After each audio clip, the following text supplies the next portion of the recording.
Richard തന്നെ ബിഡിക്കറ്റിൽ നിന്ന് നേരിട്ട് വിളിച്ചിട്ട് പോലും ഈ ഒരു മലയാളിക്ക് താൻ പ്രൈസ് വിൻ ചെയ്തു എന്നുള്ളത് വിശ്വസിക്കാൻ കഴിഞ്ഞിട്ടില്ല. ഹലോ, അപ്പൊ എല്ലാവർക്കും പുതിയൊരു വീഡിയോയിലേക്ക് സ്വാഗതം. ബിഡിക്കറ്റിന്റെ ഈ മാസത്തെ വീക്കിലി ഡ്രോയിൽ വിൻ ചെയ്തിട്ടുള്ള മറ്റൊരു മലയാളിയാണ് ശ്രീജ നന്ദകുമാർ. ശ്രീജ നന്ദകുമാർ അല്ല ടിക്കറ്റ് പർച്ചേസ് ചെയ്തിട്ടുള്ളത്. ശ്രീജയുടെ പേരിൽ ശ്രീജയുടെ ഹസ്ബൻഡ് ആണ് ടിക്കറ്റ് പർച്ചേസ് ചെയ്തിട്ടുള്ളത്. കഴിഞ്ഞ ദിവസം ലൈവ് ഡ്രോ നടക്കുന്ന സമയത്ത് റിച്ചാർഡ് ശ്രീജയെ വിളിച്ച് നിങ്ങൾ 1,50,000 ദിർഹം വിൻ ചെയ്തു എന്ന് പറഞ്ഞ സമയം മുതൽ വിശ്വസിക്കാൻ കൂട്ടാക്കിയിട്ടില്ല.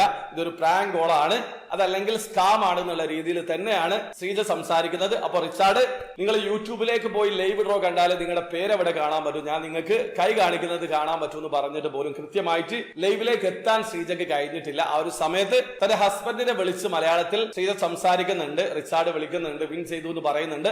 ഹസ്ബൻഡ് ആ സ്പോട്ടിൽ തന്നെ ട്രസ്റ്റ് ചെയ്തിട്ടുണ്ട്. അപ്പൊ റിച്ചാർഡിന് ഏതായാലും അത് വിശ്വസിപ്പിച്ചേ അടങ്ങൂ എന്നുള്ള രീതിയിൽ വെയിറ്റ് ചെയ്ത് അവസാനം ശ്രീജയെ ആ ഒരു ലൈവ് കാണിച്ചിട്ടാണ് റിച്ചാർഡ് വിശ്വസിപ്പിച്ചിട്ടുള്ളത്. ഏതായാലും 1,50,000 ദിർഹം വീക്കിലി ഡ്രോയിൽ വിൻ ചെയ്തിട്ടുള്ളത് മറ്റൊരു മലയാളി ആയിട്ടുള്ള ശ്രീജയാണ്. ഇവർക്ക് ജൂലൈ 3 നടക്കുന്ന മെഗാ ഡ്രോയിൽ 25 ബില്യൺ ദിർഹം, നാട്ടിലെ 58 കോടി രൂപക്ക് മുകളിൽ വിൻ ചെയ്യാനുള്ള മറ്റൊരു അവസരം കൂടിയുണ്ട്. അപ്പൊ നിങ്ങൾക്ക് ബിഡിക്കറ്റിൽ എങ്ങനെയാണ് ഓൺലൈൻ ത്രൂ അക്കൗണ്ട് ക്രിയേറ്റ് ചെയ്ത് ടിക്കറ്റ് പർച്ചേസ് ചെയ്യാന്നുള്ളത് അറിയാത്ത ഒരാളാണെങ്കിൽ അതിനെക്കുറിച്ച് ഏറ്റവും ലേറ്റസ്റ്റ് ആയിട്ടുള്ള ഒരു ഡീറ്റെയിൽഡ് വീഡിയോ ഞാൻ ചെയ്തിട്ടുണ്ട്. ആ ഒരു വീഡിയോയുടെ ലിങ്ക് ഡിസ്ക്രിപ്ഷനിൽ ഉണ്ടാവും. താല്പര്യമുള്ള ആൾക്കാർ ആ വീഡിയോ കണ്ട് മനസ്സിലാക്കാൻ ശ്രമിക്കുക.